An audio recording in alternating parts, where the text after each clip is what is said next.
Hello, welcome to Bike Babble with me, John. So today we're going to be taking a look at how to service your rear derailleur. So by this I mean basically gut out the tension springs inside your rear derailleur, cleaning them up and re-greasing them, putting it all back together again. I'm not going to babble on for too long, I'm just going to go straight down towards the bike. Obviously you can do this job for yourself as well. 10 speeds and 11 speeds rear derailleurs you can do this sort of job on. Some 9 speeds, 8 and 9, most of them seem to be press fit. There might be a way of doing it all, but you also run the risk of destroying your rear derailleur in the process. So if you're in a 7 or 8 speed rear derailleur, this ain't going to be for you. Without further ado, yeah, let's get to the bike. Okay, so we are with the bike now. What I'm going to do is I'm going to start by taking the chain off.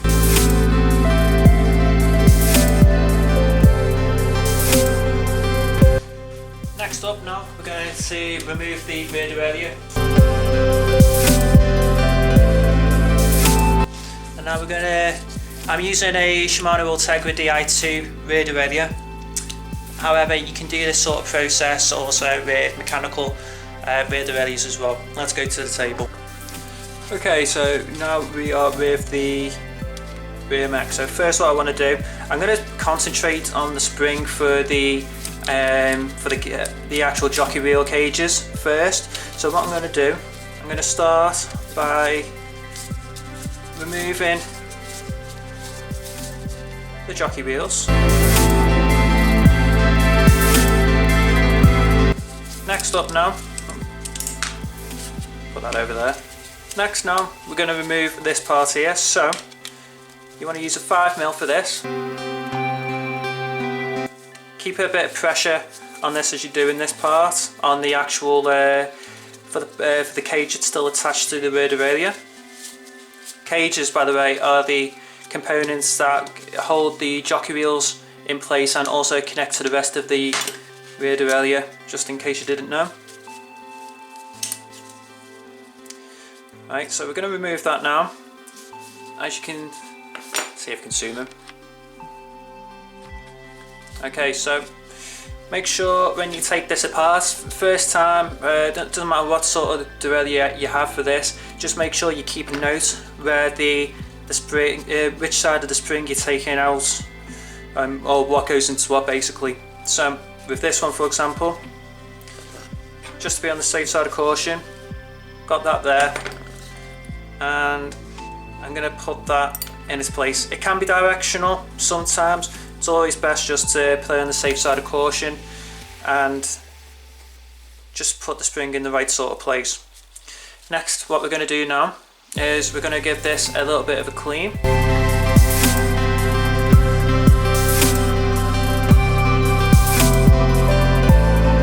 You see down there now, that's looking a lot better. I'm going to put that to one side for a moment. I'm going to next clean the actual tension spring. Now,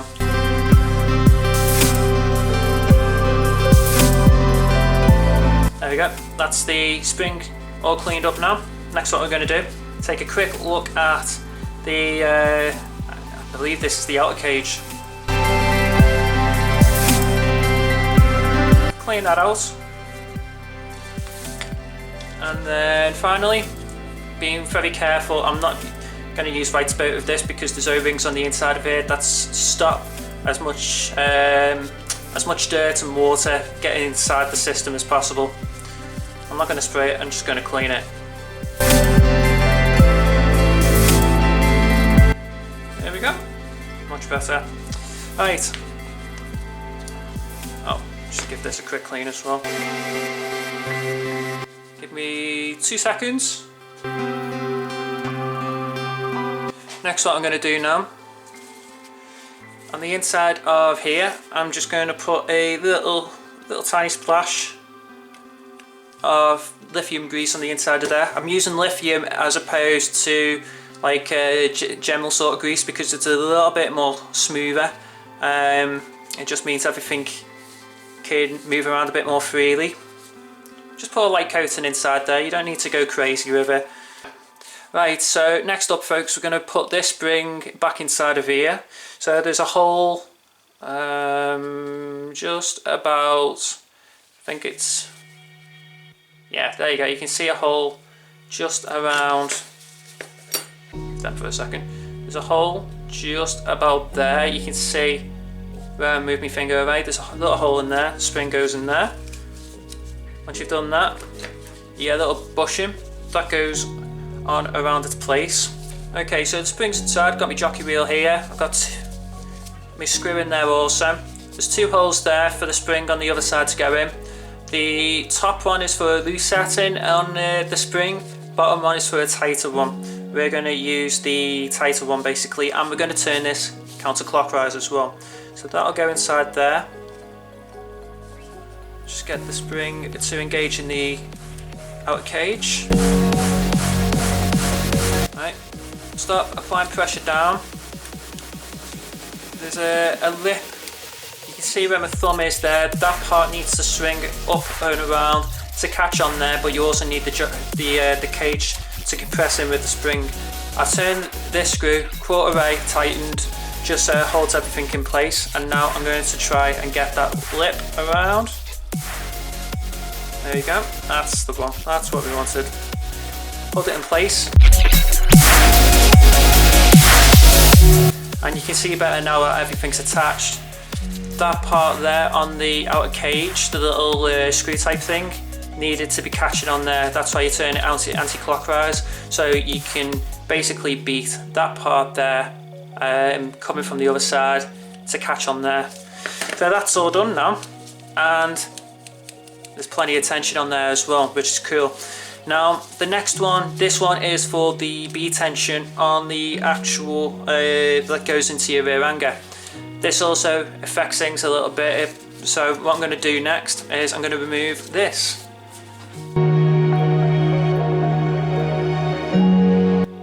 Get your small flathead or something just sharp enough to get inside there, pull the E-clip out, make sure you don't lose that E-clip even. Once you've done that, what you can do is you're going to start unscrewing on this. There you go. Make sure you hold everything in place. Again, you got springs on the inside of here, we need to clean up around there. You recognise that bushing from before, that also needs to go back on as well in a bit to keep that safe. We're going to remove that. Quite a bit of grease on there. We're going to clean it off. Ah, yeah. There you go, so we need to clean this mucky pup here. Right, so that's all clean. Next, it's a lot more difficult to clean on the inside of this, but still not impossible.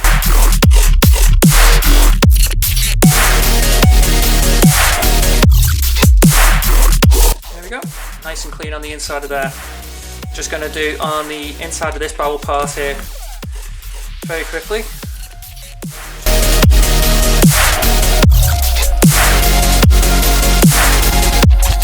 Leave that to one side. Spring, going to clean up as well.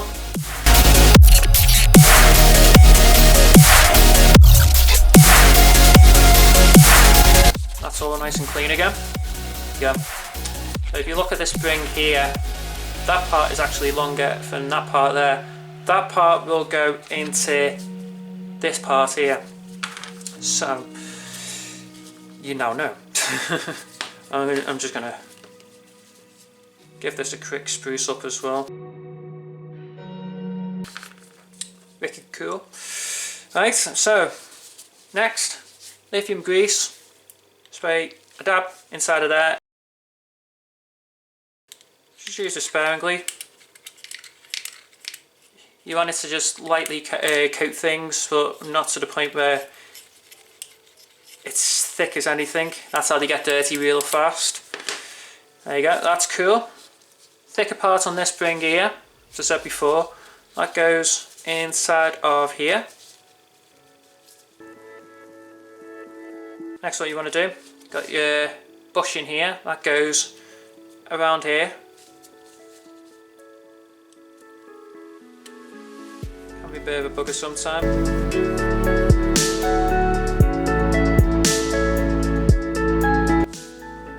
Okay, so once you got your bushing in place, I'm going to leave mine there. Next, what I will do is I'm going to throw my screw through the centre. Okay, so I've got my derailleur here. I've got the Allen key or Allen driver inside of a face, so it's holding this sturdy. Got me springs and all the rest of it, B-tension cap on top, all ready to go back in properly. Now, grab a pair of needle nose pliers. These are going to work great for this. Press down so much, and then you want to just start swinging this around. This part is pretty tricky, so it may take a few goes to do this, but there we go. Once it's in, keep it in place like that. Here's the part I'm stressing about now because I can't find my E-clip. Okay, so once everything's in place, what you want to do, grab your E-clip and you just want to push that back in. Flathead, pair of pliers, that's going to do the trick for this. Clip it in, like that. And that, my friends, is how you service a rear derailleur with its tension springs and all its bits and bobs. There you have it, folks. So that is how you service a rear derailleur and basically sort out the tension for it. If you own Shimano 105 or Ultegra, this is pretty much a guide video, you know, off the bat, you know, nice and easy for you. Dual race, I've not had the opportunity to do this procedure, however I am pretty sure it's not far off. When you come to other manufacturers and models, it will vary a little bit in how you're taking all this apart, but most of them seem to operate around this same sort of premise. But yeah, 10 and 11 speeds you find for doing this with, of many makes and models. Some 9 speeds you can get away with doing it as well. However, 8 speeds and anything below that in terms of rear derailleurs, unfortunately most of them do seem to be press fit, so you're not going to be able to do this job on them, unfortunately. But yeah, we're getting on for time now, so yeah, I'm going to wrap things up. I want to really thank you for watching this video. If you found it enjoyable, please give it a thumbs up. Sorry about that, folks, I needed some water, my throat season. So yeah, if you enjoyed this video, please give it a thumbs up. Also, if you want to see more content like this, please subscribe to us.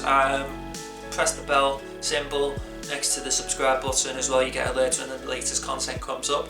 To the side of me you also have other media that we're on as well, other social media even, and down below you get to see the most recent upload, no matter what video you're watching. Anyway, I'd like to again thank you for watching. I've been John, you've been watching Bag Bible. Take care.